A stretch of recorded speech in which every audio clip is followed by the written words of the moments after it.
Hello বন্ধুরা, blush কিচেনে আপনাদের সবাইকে স্বাগতম। করলা এমন একটা সবজি যা অনেকে খুব খেতে ভালো পায়, অনেকে একদমই পছন্দ করে না। আজকে আমি করলার যে রেসিপিটা এনেছি, এই রেসিপিটা দিয়ে আপনারা একটা করলা দিয়ে 1 প্লেট ভাত খেয়ে নেবেন। তাহলে শুরু করা যাক। করলাগুলোকে ভালো করে ধুয়ে এইভাবে কেটে নেবেন। তারপরে মাঝখান থেকে এইভাবে চিড়ে বীজগুলো বের করে নেবেন। সুস্বাদুভাবে খেতে হলে একটু কষ্ট তো করতেই হবে, তাই না?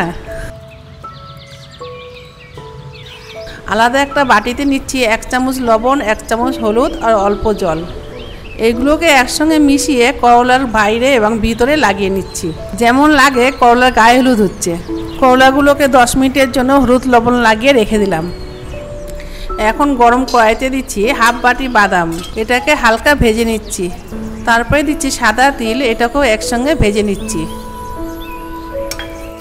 এইরকম পটপট করে ফুটলে ভয় পাবেন না, বুঝবেন মিক্সিতে দেওয়ার টাইম হয়ে গেছে।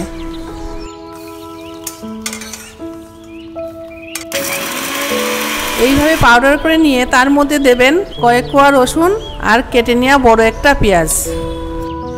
এটার মধ্যে আমি কারি পাতা ভেজে দিচ্ছি, কিন্তু আপনারা চাইলে নাও দিতে পারেন।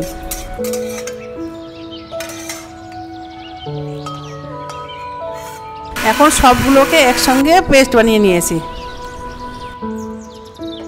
এই পেস্টের মধ্যে দিচ্ছি 2 চামচ জিরের গুঁড়ো, 1 চামচ ধনের গুঁড়ো, 2 চামচ কোকোনাট পাউডার, 1 ছোট চামচ লবণ, 1 ছোট চামচ হলুদ, 2 ছোট চামচ লঙ্কার গুঁড়ো। এই সবগুলোকে একসঙ্গে ভালো করে মিশিয়ে নিলাম। যে করলাগুলোতে লবণ হলুদ লাগিয়ে রেখেছিলাম তার মধ্যে থেকে জল বেরোনো শুরু হয়ে গেছে। এগুলোকে জল ঝরিয়ে ফ্রাই করে নিচ্ছি।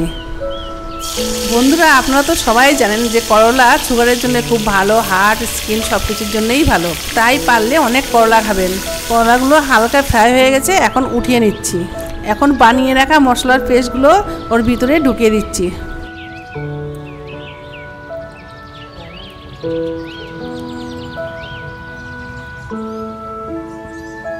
এখন এই করলাগুলোকে আবার ফ্রাই করে নিচ্ছি। ভালো করে এপিট ওপিট করে ফ্রাই করে নিচ্ছি। তাহলে বন্ধুরা ঝটপট করে ভাতটা বসিয়ে দিন, কেন কি করলা পরিবেশনের জন্য একদম রেডি। তাহলে বন্ধুরা সাবস্ক্রাইব করতে একদমই ভুলবেন না। এইরকম ভালো ভালো রেসিপি নিয়ে আমি আবার আসবো।